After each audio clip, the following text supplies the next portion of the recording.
This is Cameron David Russell Williamson, and you're listening to Four Corners, the official podcast of No Counters, No Combos.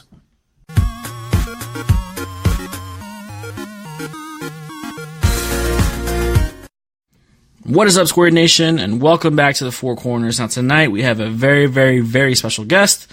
We have Judge Cameron himself. How are you doing? How's everything going? And what's been going on with you lately, my man? Good. I'm doing well. Recently, I just got off of coming back from working the Richmond Regional about 2 weeks ago with PPG, and actually, as of recording right now, I'll be flying out tomorrow morning to go to Otakon and work for Pro Play Games again, judging Otakon and doing their demos there. That sounds like a crazy, hectic schedule. Now, I wanted to ask you real quick, becoming a judge, like the process of becoming a judge, for those that are listening that maybe have aspirations of doing what you do, if you could just kind of peel back the curtain a little bit and like walk us through the process. Is it a difficult transition becoming a judge, or was it pretty simple for you? So I looked at it from a different perspective. Now, I always was a player in every card game I played in regards to Magic, Pokemon, the brief time I had with Yu-Gi-Oh! Back when I was a kid. So when I decided that, hey, I want to go forward to do my judge test with the Dragon Ball, it is actually pretty simplistic. Now, how Bandai does it is they have a test that's done online. They open it up when they want to have more judges come in, or they open it up to the public when that is available. And you just take this test, and it'll tell you if you've passed, then you become an L1, and then ultimately there's the opportunity to go to an L2, and at L2 you have to get kind of recommended by a TO, or you go into the designated time in which Bandai does these L2 tests. But the more common way is for when a TO will kind of recommend you and say, we want this person to take the L2 test, we believe they can. So you got to get like a letter of recommendation, so to speak. Essentially. I mean, it's a little more casual. Basically, it's, hey, we have the L2 test. Would you like to take it? Yes, they send it off to Bandai when you're done. That's good. That's good. Now, as far as like questions on the test, it's just like general knowledge of like game mechanics and like play sequences and stuff like that. Or are there anything like any curveballs they try to throw you? The L1, it's very simplistic. In my opinion, anyone should be able to pass the L1 test. Okay. The L2, however, has a lot more complex matters, and it has a lot more to do with sequencing. It has a lot to do with end of turn and stacking and triggers and the layers of the game into a more in-depth analysis. And a lot of the judges in this game actually believe that the L2 should be the L1. Interesting, because the L1's a little like entry level, too simple. Yeah, so, like, I've had my ideas in regards to what should be expected and how Bandai should revamp their judge program. And that is like one of the first things, is kind of like revamp the testing. Interesting.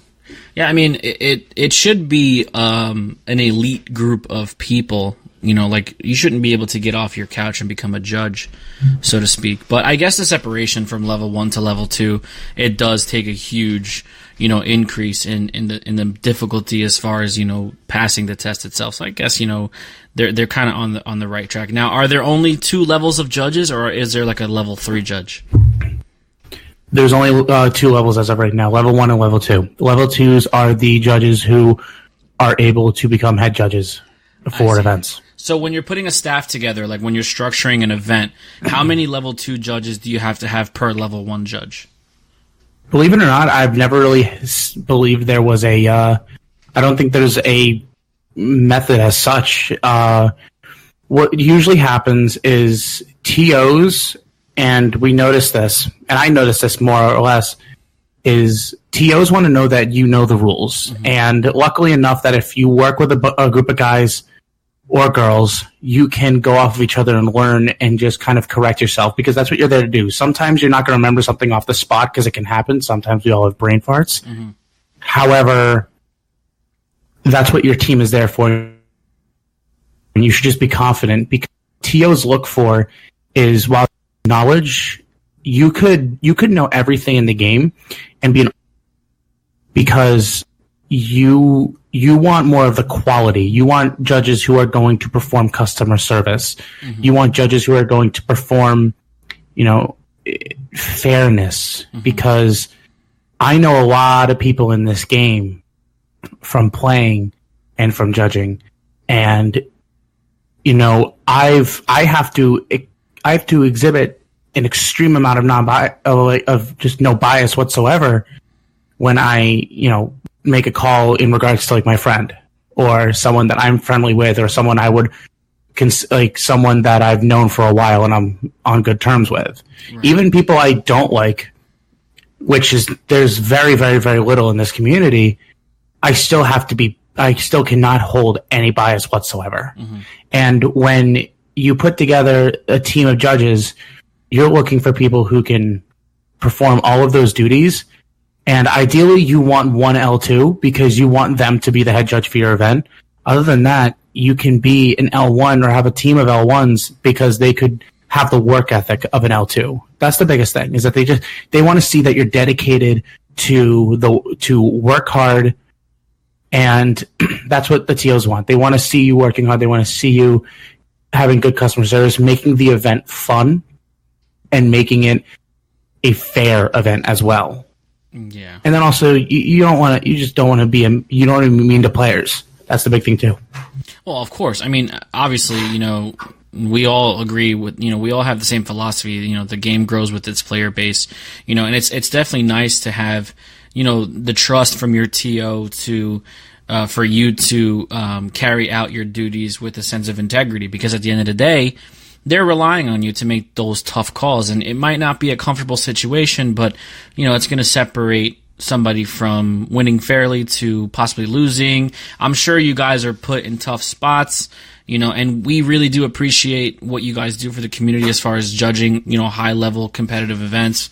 We probably take you guys for granted a little bit, but we understand at the end of the day, you're put in a position where you have to make a call, and sometimes, it's a tough position. Now, when it comes to streaming these major events, do you guys have any relation with the stream? Are you using that video feed as a tool, to kind of repair game state, kind of like instant replay in professional sports? Do you guys use that at all? Put it this way. That is option B. However, when you have a stream, you want to have a dedicated stream judge. Now, I want to kind of demolish the preconceived notions that people think about stream judging, because believe it or not, they think, they're sitting down, they're not walking around, they're not doing anything. As someone who was the stream judge for the ARG Invitational, mm-hmm. that was one of the toughest positions you could ever get put in, because everything you do is watched on camera. Sure. You have to constantly make sure that the game state is upheld. You want to constantly make sure that if a ruling is done correctly, mm-hmm. that it's done properly, that it's done professionally. And when you have so much focus, it does take a lot out of you mentally. You're not physically exhausting yourself, but you're mentally exhausting yourself. Yeah.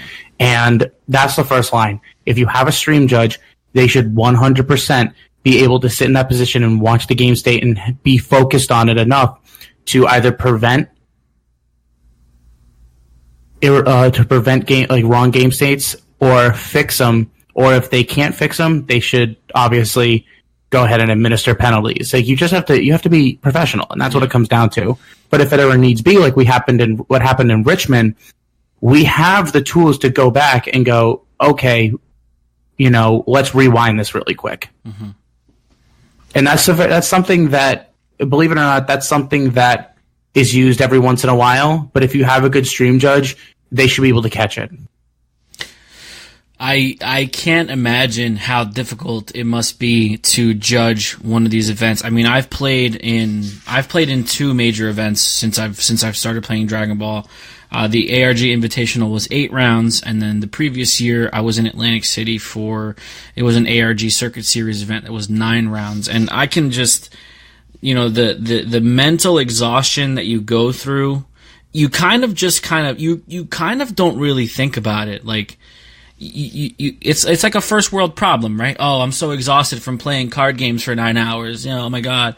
It's a different type of fatigue. And I remember just playing in the ARG just recently after like round 4 or 5, I had the worst headache in the world. And I don't want to sound like a baby, but it's just the facts. But now you're magnifying everything on the shoulders of a judge who's, monitoring a stream that's going on where they have hundreds of people viewing it and everything is like a critical situation, and you have the comments and you have everybody, like you said, everybody's watching your every move. But that's just nerve-wracking. I don't envy you, and I don't think I would ever want to be in that situation. But, I think we should all give you guys a hand for the work that you guys do to try to keep as much structure and as much organization behind it as possible. So with that being said, we talking about all the stuff that you've done as a judge, I want to know more about Judge Cameron, the player, as opposed to the judge. Now, do you prefer judging or do you prefer playing at this point?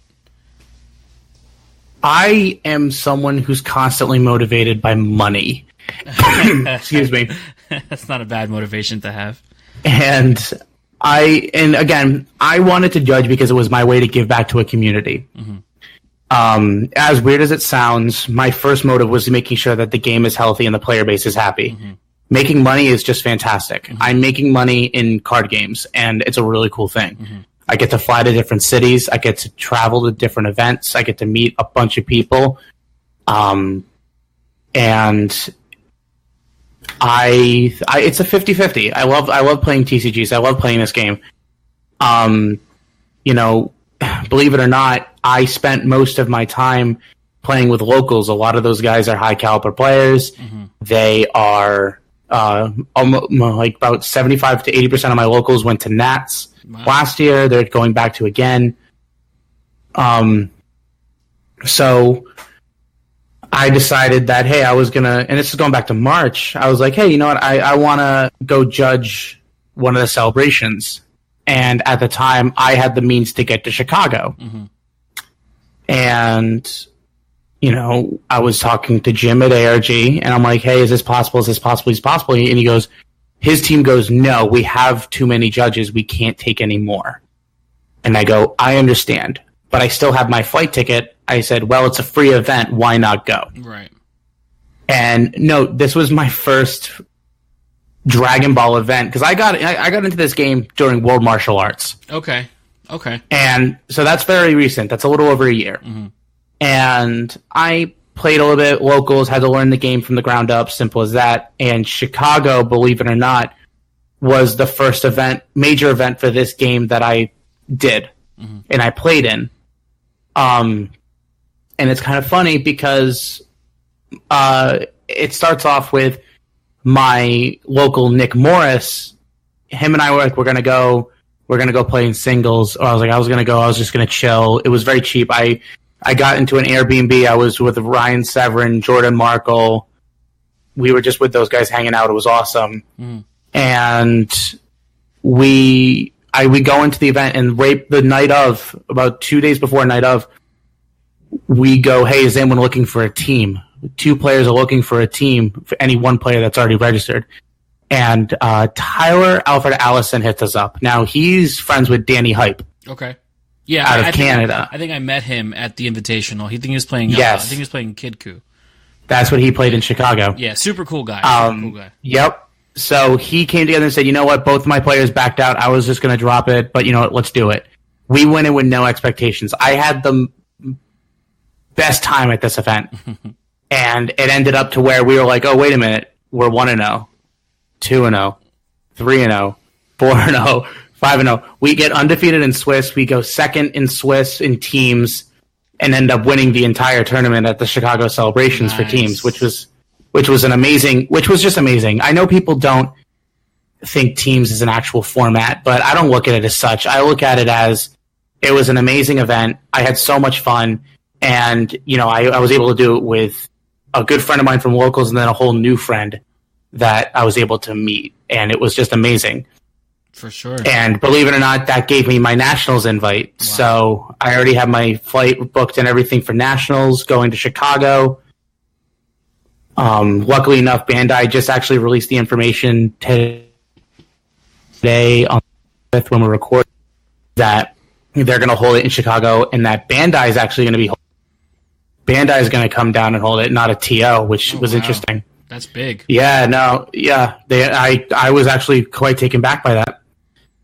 However, I've judged more of the events than I've played in, and I told myself, going forward into nationals, I actually want to play more, and because I like playing this game. So I made a choice. I'm going to Philly in August for PPG, and I'm going to Orlando for their regional, and I might be going to Niagara in Canada for their regional because I just want to play a little more.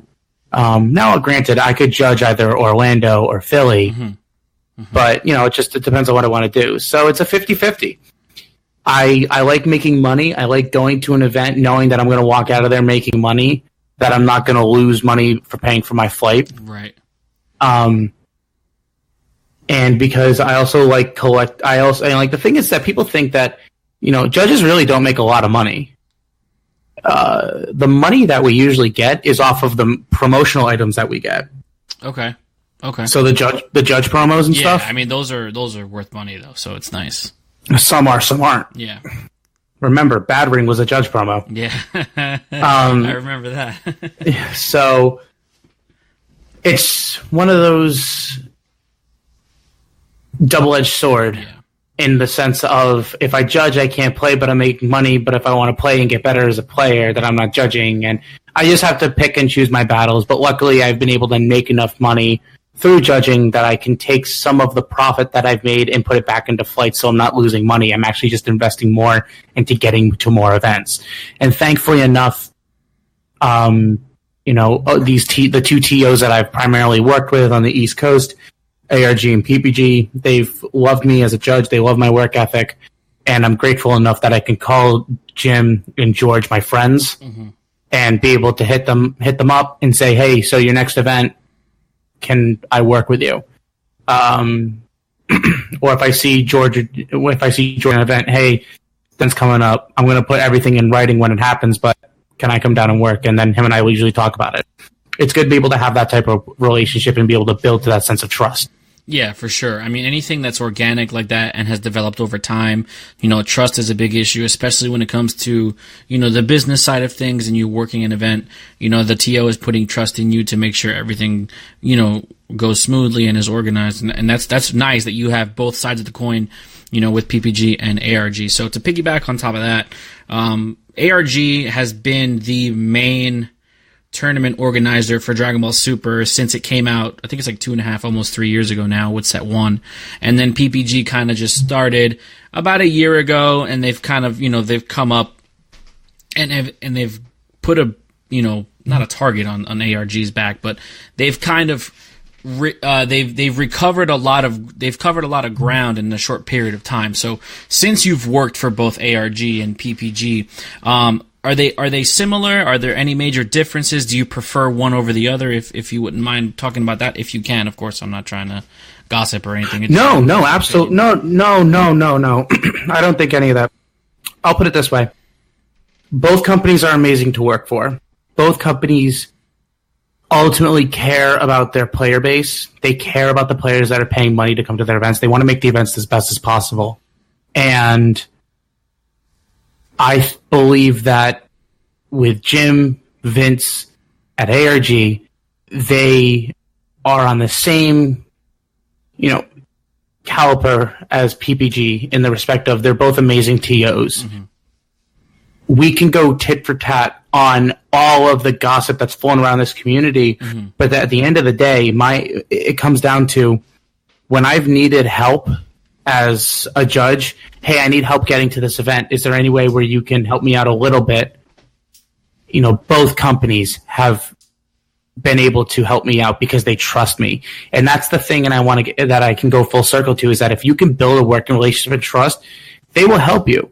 But of course TOs are going to be a little harder to get through on the front, because anyone can go to them and say, hey, I want to judge one of these games, and they throw in a bid or a quote and say, cool. But it's really the people that work hard that they'll help. And that just makes both companies amazing in my eyes.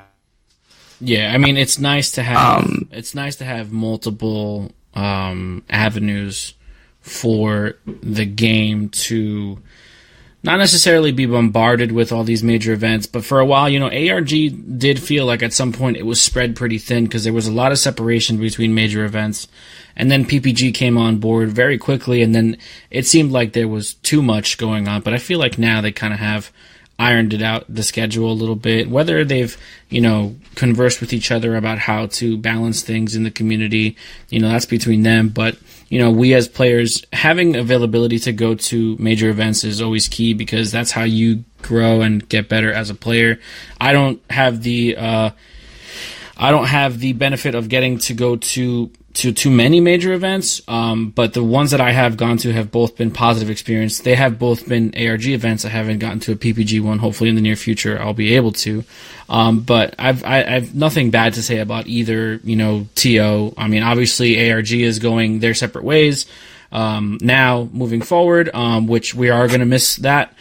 Because now PPG becomes the sole provider for Dragon Ball, but I'm sure, there's plans for changes in the future. With ARG, now just to clarify, ARG is removing themselves from Dragon Ball Super. So does that mean specifically Bandai sanctioned events or just the game in general? Like they're no longer going to support Dragon Ball? So what happened per the live video that Jim did with Anthony Hernandez was Jim and ARG decided that it was in their best interest to separate ways with Bandai and let them finish out the contract that they had with Bandai, which was towards the end of the competitive season. In his live video, he stated that they are no longer going to be continuing the Circuit series. Okay. And that is because they want to invest the time and effort into their game, Argent Saga. Of course. Bandai came out and said, at this point, we are saying that ARG is no longer going to be holding tournaments. They had to redo nationals, and they had to, cancel the regional that was in Indianapolis that was held by ARG, and they stripped them of Gen Con. Ooh, wow. Now, while that seems very harsh, I personally don't know a lot into it, so I'm not going to make up things. If I ever had a chance to sit down with Jim and have a private one-to-one conversation and hear everything, I would love that and just try to understand. But when at the end of the day, both companies did what was in the best interest for their companies. Of course. Jim decided that Argent Saga is his child. He wants to raise it. He wants to nurture it. He wants to take care of it. The game has a lot of promise.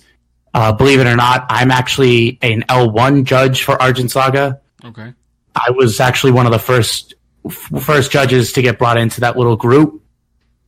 And then obviously grows, and I'm excited to work with him on that game.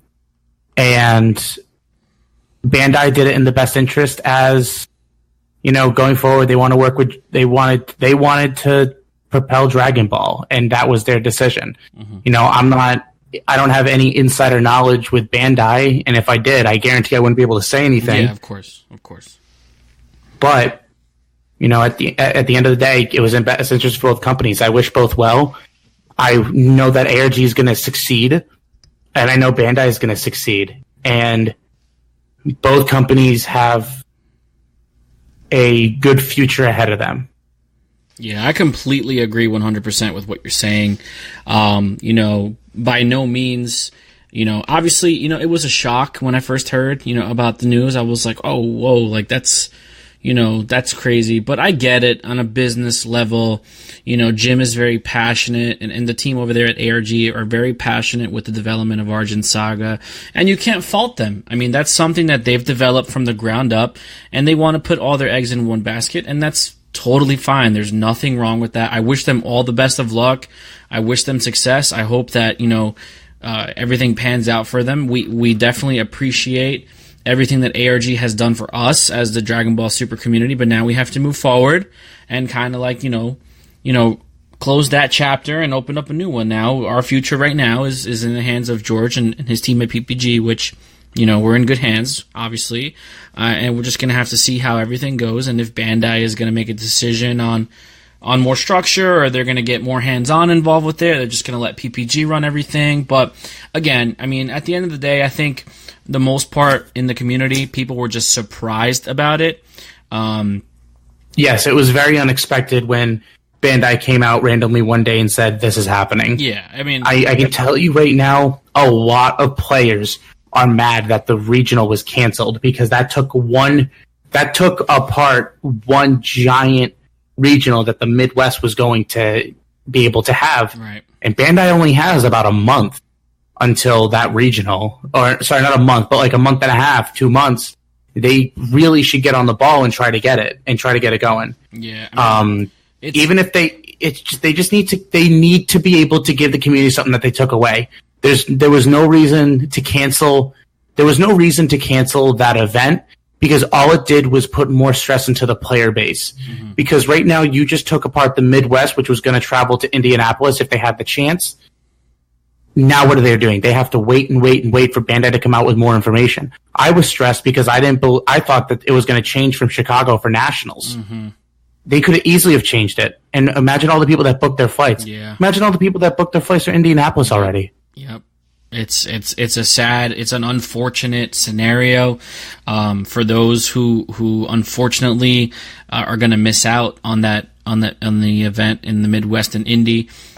It sucks because not only that, I mean, a major event just canceled last minute, but we all know that the Midwest does not get as much support as we do here on the East Coast. I mean, if you break the country down into 3 different quadrants, East Coast, West Coast, and then just like the middle of America, we probably here on the East Coast get the most support. I mean, yes, the West Coast has core TCG and stuff like that, but they don't do as many events as ARG and PPG did here on the East Coast. So we're kind of in a position where we as players are spoiled because we get to benefit from all of these events that are held within a close proximity to our locations. But when you go out to the Midwest, it's like, and yeah, it's great that they're having nationals in Chicago because that's doable for a lot of players. But, now that's the one event that they have to look forward to, and they have to get an invite to that. It's not something that they can, I mean, yeah, I'm sure there's going to be like side events and open events and stuff like that. But if you want to compete in the big time, you got to get your event through a regional, and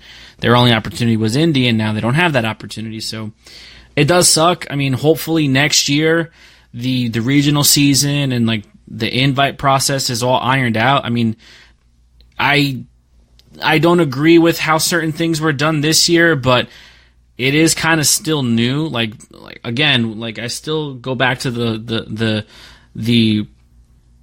fact that this game is still fairly new. I mean, this game has been around for less than 5 years, so we kind of have to, take the punches as they roll. Bandai is new to this. They are growing as developers, as is the game. So we just kind of have to be patient.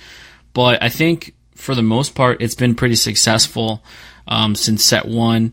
And moving forward, I have full confidence that Bandai has kind of got their wings underneath them now and is going to hopefully lead us into a brighter future, both, on the competitive level as well as on the local level. And hopefully we'll reach out to different regions as well so we can have, other players get the experiences that we do here. But yeah, I mean, with that being said, we wish the best of luck to ARG. Argent Saga seems to be a very interesting game. I myself, unfortunately, will not be playing it. I just do not have time to commit to another card game. Dragon Ball is like my one and only thing that I do, and that's what I'm going to stick to, but it has nothing to do with, oh, I'm a Dragon Ball lifer or anything like that. It's just I just don't have time to play multiple card games, so I'm just going to stick with Dragon Ball, do what I do here. But yeah, I mean, some of my friends have played Argent Saga. The cards look interesting. The mechanics look pretty well polished. So hopefully it takes off for them. I really do wish you guys the best of luck. And you as a judge, I wish you have the same success in Argent Saga as you do in Dragon Ball. Yeah, Jim, I'll put it this way for Argent Saga. Jim is very receptive to his potential judges look for. He listens. He does a lot. We have a judge group that when you pass your test to be a judge, you're welcomed into this small group on, and he actually posts a lot in there, and we try to talk back and forth. And there's a lot of things in the works right now that Jim's putting together, and it's really, really interesting. Dragon Ball, PPG, well, that's more popular opinion. They have a lot ahead of them. They have a big shoes to fill. Yes. And you have Core TCG out of the West Coast. They're going to have to pick up some slack. And there's another TO which had an event earlier this year. It was Top Cut. Top Cut, I think, is going to, from what I've heard, Top Cut is trying to get into the Dragon Ball scene, which should be great because they have a lot of experience running high-level Pokemon and Yu-Gi-Oh! Events. I think the problem with Top Cut, though, it's also an East Coast centric TO. I don't think we can have East Coast centric TOs, but look at what PPG's doing with their Pro Play Tour circuit. They're making the effort to go out to Vegas. That's a West Coast event. That's great. That's great. They're going out to Vegas in December. They've gone out to Dallas. They're trying, and it's very, very expensive to get out there, but they're doing the work to get out there. That's good. That's good. As long as they have the effort in the right areas, I think, we'll be rewarded as a player base. Again, it's tough because, everything costs money, right? I mean, these TOs have to get a venue. They have to pay their staff. They have to do this. They have to, so I'm sure it's a lot of work. And again, I don't want to be put in that position. I don't even want to imagine being put in that position to where you have to literally organize this large event that's going to have anywhere from 200 to 300 people, and you're going to have all that stress on your shoulders. And, Jim and George and Machado from PPG, they've done a phenomenal job so far, and hopefully, it gets better, but at the same time, hopefully, like you said, more people start picking up the slack so that the game can grow as far as the areas that it gets to on a region specific area. It would be nice if there was a West Coast TO, an East Coast TO, a Mid-America TO, so they can handle their respective areas and then just kind of have events regularly throughout the year so that multiple players can get out to those events based off of their location. I mean, in a perfect world, that's probably what the mindset is. We just have to get there. But hopefully that's where it goes. Absolutely, and I believe it'll get there. So the next right now, Core TCG has the West Coast, and from what I know, PPG has a lot of stuff in the works, and they have a lot of plans for the end of the season and going into next season. So honestly, keep your eye out because they're going to be coming out with some good stuff.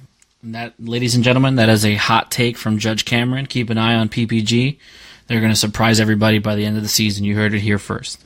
In lighter note, we've been talking, logistics and stuff for a little bit now, but I wanted to ask I want to ask you specifically.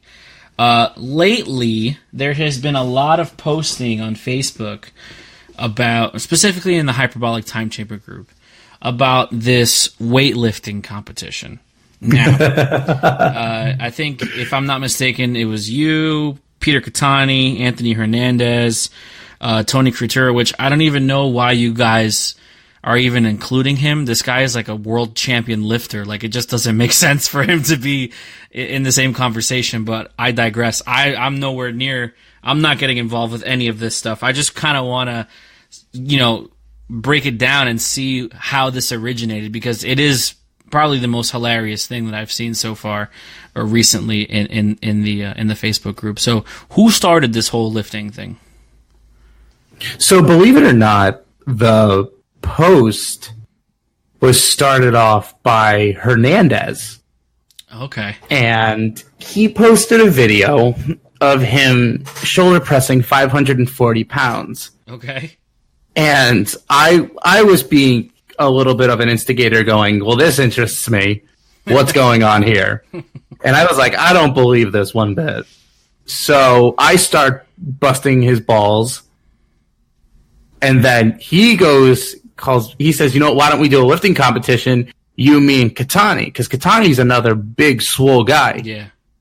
And believe it or not, when I was in Richmond, me and Katani went to the gym with each other. And I'll tell you right now, Katani will outbench me any day of the week. I mean, he looks like a big guy. Like he just looks. He will outbench me any day of the week. However, I will out deadlift him and out squat him any day of the week. Oh, okay. And that was his words. He just is like anything above the waist, he'll kick someone's He doesn't do legs. ass in. And then the thing is that then Tony Couture gets involved. Well, wait a minute. Why am I not here? And now, believe it or not, my current workout regimen that I'm going off of right now was actually given to me by Tony. Yeah. Yep. Tony was the one that gave me my current workout regimen, and right now I've maximized on all of my lifts. That's crazy. And it's just funny. I'm all for it. It's fun, friendly competition. Nothing's going to be lost by it, and all it does is it indirectly promoted health. It indirectly promoted a sense of, well, let's get swole, let's get ripped. Listen, and that's amazing. There's a very large consensus when it comes to how do I say this without sounding like a jerk? When it comes to pop culture and people who consider themselves nerds or geeks, right? Because I'm a huge nerd. I'm a geek. I play video games. I play card games. I like anime. I'm a nerd, right? But when you're looked at from outside of your bubble, people have an image of what a nerd is. And 90% of the time, the nerd is somebody who is overweight, is not athletic, and just kind of sits around all day and plays video games or plays card games and stuff like that. So it's nice to see, even though nerds are like, that's what's cool now. Like in 2019, if you're not a nerd, you're not cool, right? But it's nice to see you guys, taking that to the next level. Now, specifically, I noticed Rob Russo. Shout out to Rob Russo. He's been on a journey as well with his fitness and improving his overall goals and stuff like that. And he's kind of posted his journey a little bit, and it shows. I mean, he definitely looks in better shape. He looks like he's a lot healthier, and it's nice to see people taking that turn because, at the end of the day, playing Dragon Ball is not going to keep you healthy. Exercising and eating right and doing all that other stuff will. So it's nice to see that. I'm not gonna even instigate anything. I hate lifting. I'm a big guy as in overweight, but I'm not like a big muscular guy. You guys can out bench me, out deadlift me, out squat me, whatever you want. But real talk, you guys ever want to play basketball? Don't start the whole hyperbolic basketball challenge because that's not going to end pretty for anybody. So when it comes to that level of fitness and stuff like that, I'll let you guys handle the weights. When it comes to getting on the court and playing some ball, you guys come talk to me. But I kind of just wanted to ask and see where it originated because when I saw Anthony's video with the shoulder press, I was like, 540 pounds seems like super heavy amount of weight to push just off of your shoulders, and he did it like nothing. So I was like, whoa, what is going on with this? But I'm glad to see you guys having fun with it. It's nice. It's refreshing. It takes away from the drama a little bit and kind of redirects that to something else, which is really cool. But hopefully you should do, next time you guys are all together, whether it's like at a regional or something, you guys should all go together to the gym and get it on camera, man. Like put up a video, like promote it. Like that's like something people want to see. No, I was all for the idea. I think it'd be fun. I think it'd be fun to bring it together and have all of our personalities in one room. And believe it or not, that whole craze, I kind of took it a little seriously and decided that, I'm going to give some good advice. And if you paid attention to the discussion group as well as the hyperbolic, I put in a giant list of, how to eat properly at an event because you're going to be sitting for so long. Yeah. And just stuff and food that is better for you, that's easy, that's cheap, so it's easy on your wallet, and they're just good for you. Mm-hmm. As well as the biggest thing, please drink a lot of water. I cannot stress that. You have to drink water. Mm-hmm. So, believe it or not, that post got the attention of someone, and I have been working on this collaboration for about a week now, and me and this other individual who's part of this massive production group in DBS, we're coming out with an article that's more or less if you're playing in these events and you're in these card games, how can you eat properly at events? How do you it's basically like we're giving you the tools to get active. Mm-hmm. If that's something you'd want to do, get active on the road. Right. Yeah, I think we focus a lot on, when it comes to like content, YouTube, Patreon, whether it's visual content, audio content, written word content, we focus a lot on the game itself. But there are a lot of different aspects that go into the game that people don't focus on. How to survive a 9-round event without starving or getting a headache or getting dehydrated. Those are important things that people need to know. And I have seen a lot of posts this week, specifically in the community discussion group, about new players coming into the game and attempting to go to their first event and asking like, what should I do in preparation for my first major event? And I was expecting to see a lot of, make sure you have an extra set of sleeves, or make sure your deck list is written out. But I've seen a lot of comments on make sure you hydrate, make sure you bring snacks, make sure you have, food that's accessible to you because it's going to be a long day. And again, you look at it as these are just a whole bunch of dudes or a whole bunch of people playing a card game, which in theory is just, to some people, I just don't think that they can wrap their head around it. You're sitting in a room for an extended period of time with not a lot of free time in between rounds to go do what you would normally do on a regular basis. So I think it's important for you, if that's a project that you're working on with somebody, I can't wait to see it, because that's another aspect of our game that not a lot of people address, and I think it's really important for people to know that, so they can expect they can have a certain expectation on what they're getting themselves into. Absolutely. And that's why I want to help people with the tools. I don't want people to think that it's difficult to approach me with something unrelated to Dragon Ball. I would rather, if someone came up to me and said, hey, even if it was in a private message and said, hey, I want to get into better shape. You seem like you know what you're talking about.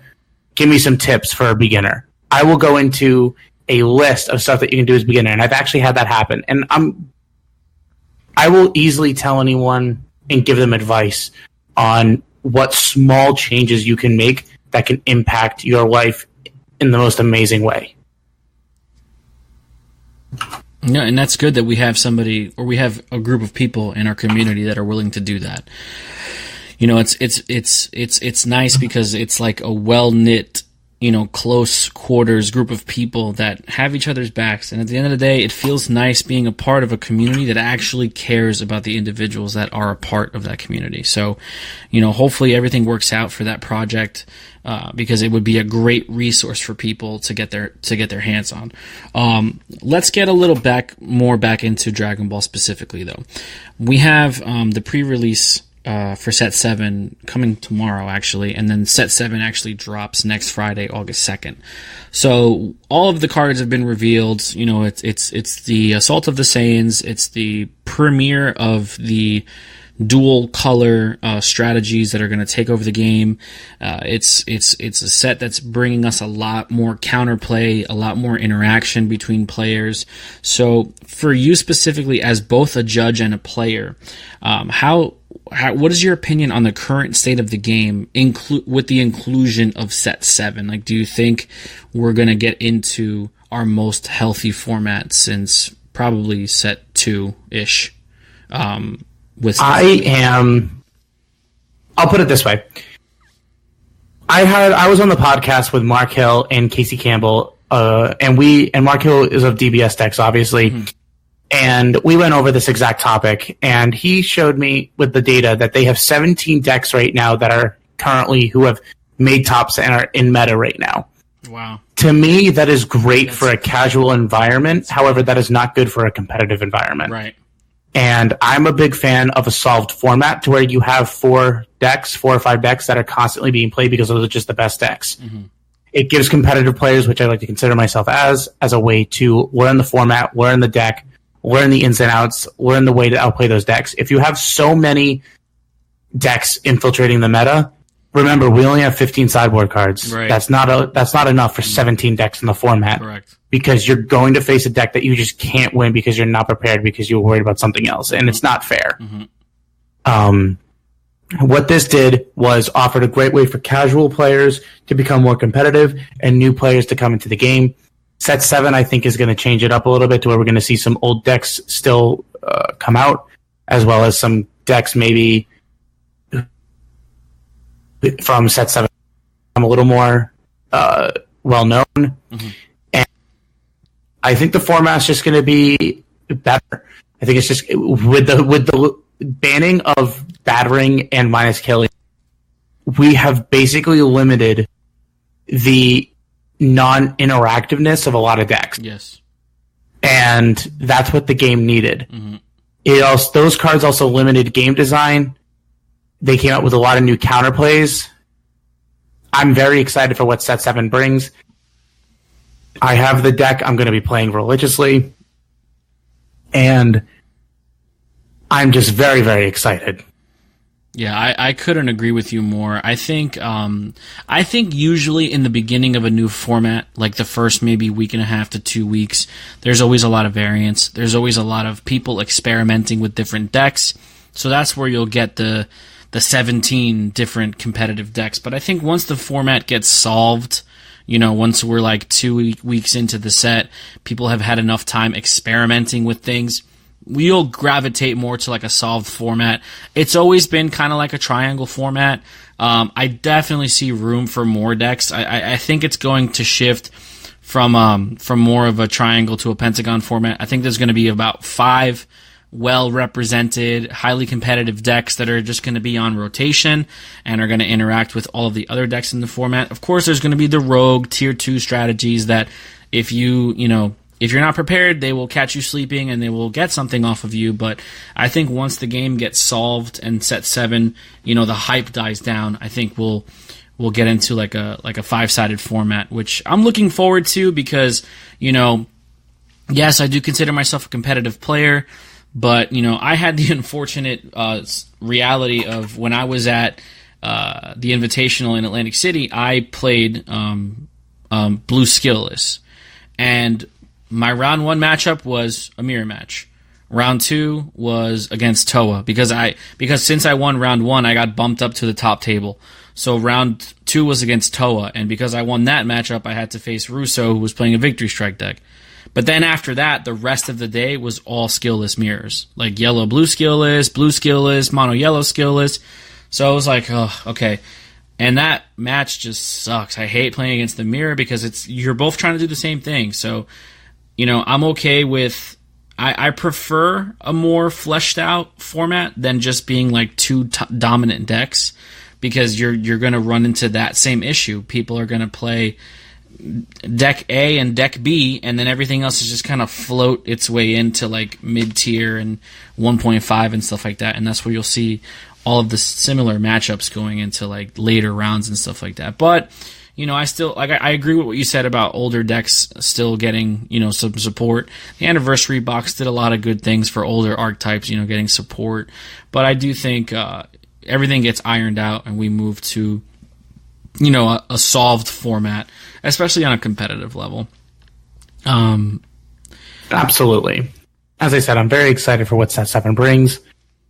I'm hopeful that the competitive scene becomes a lot more healthier, and I cannot wait to go into the second half of the regional season with Set 7 being legal, and I think they're going to highly influence nationals, and I think that we're going to see a lot of Set 7, certain Set 7 cards, more specifically, at top tables being seen. Yeah, I definitely agree with that. Set 7's it's looking really spicy, looking really interesting, especially with all the interactions with the multicolored cards. That's going to be interesting to see how people balance that out. With Set 7 coming out, Bandai making, obviously, the ban list officially goes into effect tomorrow, but everybody's been playing with ban lists since the day it was announced, so it doesn't feel like it's anything new, but it does officially go into effect tomorrow, July 26th, and with the announcement of the new ban list, Bandai did announce a somewhat scheduled ban list announcements prior to the release of every set. So if they continue with their quarterly product release, you're going to get 4 ban lists a year. Now, coming from other card games, do you think 4 ban lists a year is too much? No. Okay. Because remember this, Bandai can always say, we don't see anything wrong. Your announcement is no changes being made. That is correct. That's how it should be looked at.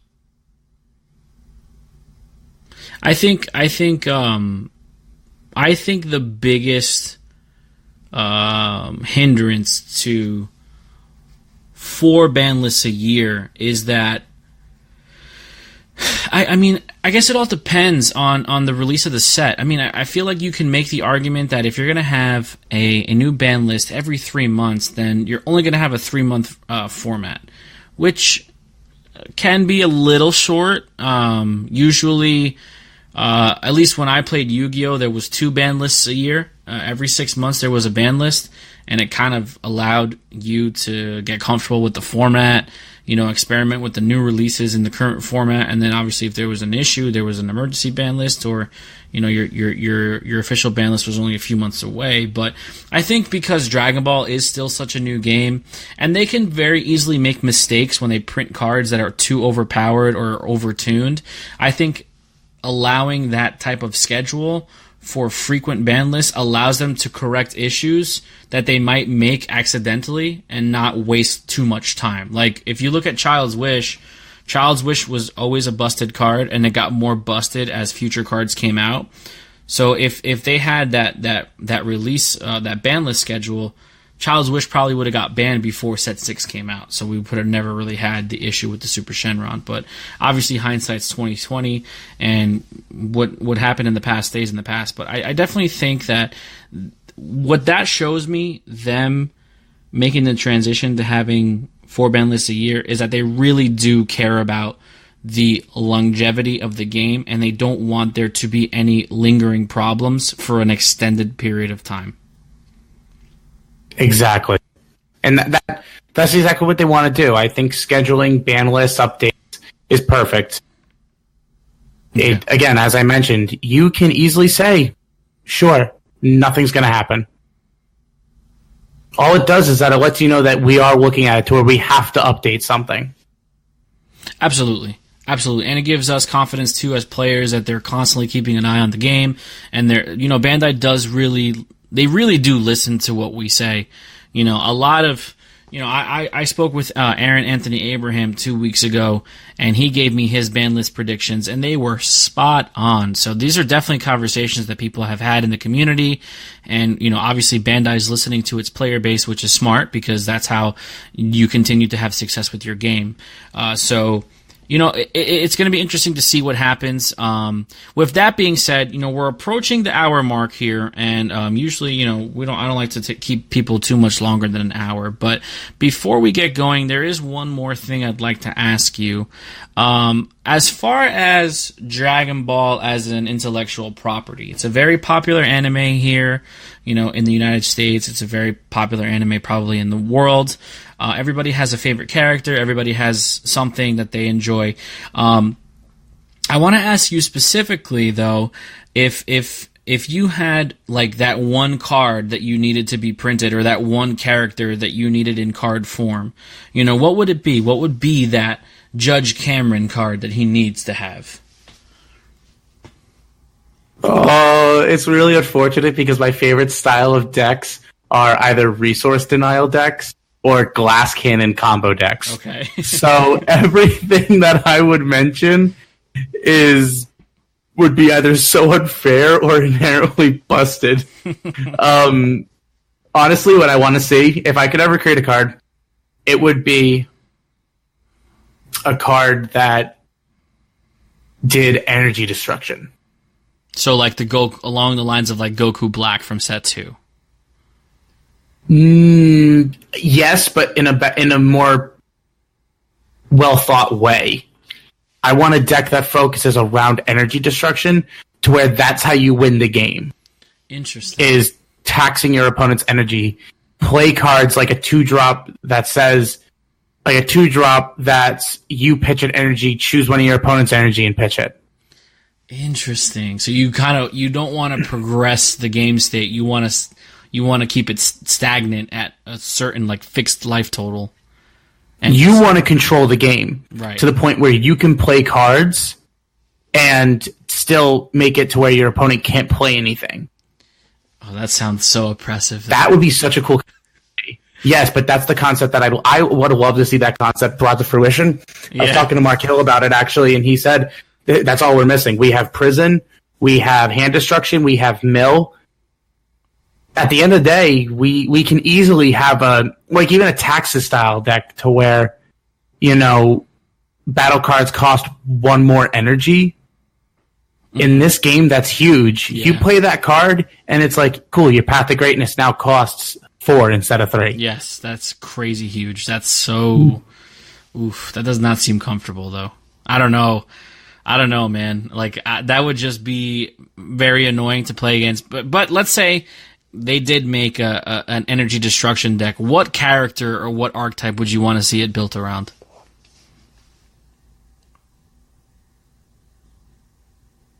I would probably want to see it around red. I think red would be a good color to base it around. Just like the red has the concept of like destruction, like with the whole reducing power and all that. Yep, exactly. So like maybe like a baby leader that kills energy now too. I wouldn't say baby, but like something that kills energy, like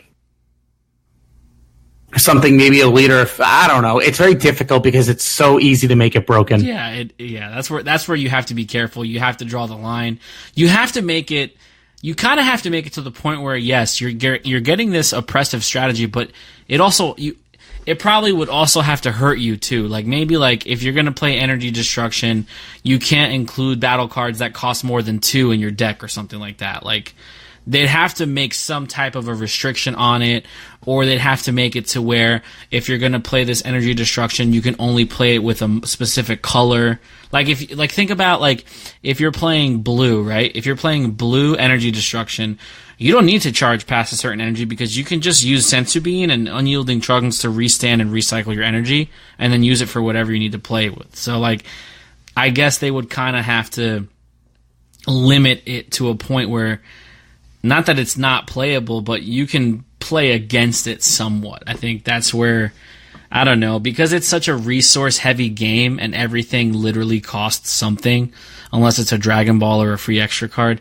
I don't know if energy destruction is the right way. Maybe if they did something where, like, if your opponent has at least 3 energy, or if your opponent has more than 3 energy, you can kill an energy or something like that. You can lock them at a certain energy. But do you see how tough it is to create a concept like that in this game? It's so difficult because like you don't want to prevent people from playing because I do. Oh well, that's you. I'm talking about Bandai. Bandai doesn't want to. I like resource denial decks. Like I like resource denial and I like glass cannon combo. Those type of decks are what I've always been good at, and I'm playing glass combo or hand destruction going into set 7. So you kind of tipped your hand a little bit. I won't reveal the spice, but you mentioned glass cannon set 7. I can kind of draw the lines and see where you're going. If people listen to Mark Hill's podcast, I said the deck right then and there. Okay. But if people don't want to pay attention to it, then you're out of luck. Yeah. I've been working on this deck ever since the set got spoiled. I've been working on it nonstop. You might be surprised when you see one of my upcoming uploads either this week or next week then, because I think we're on the same page. Well, let's go then. I appreciate it. Yeah. Let's spit ideas if you know what I'm talking about. Yeah. We could talk about that after the podcast. I don't want to give away the goo just yet. So real quick, before we get on out of here, again, thank you so much for joining us. You've been a pleasure. It's been great talking to you, and we really do appreciate it here. All the support and everything. And obviously the door's always open for you in the future. If you ever want to come on and just vent or have a conversation, like I said, I prefer having somebody with me weekly because doing these by myself, it gets very mundane, and I know I'm not entertaining on my own, so I don't want to put people through that torture. So anytime you want to come on, you're more than welcome. We really do appreciate here at No Counters, No Combos. The last thing, do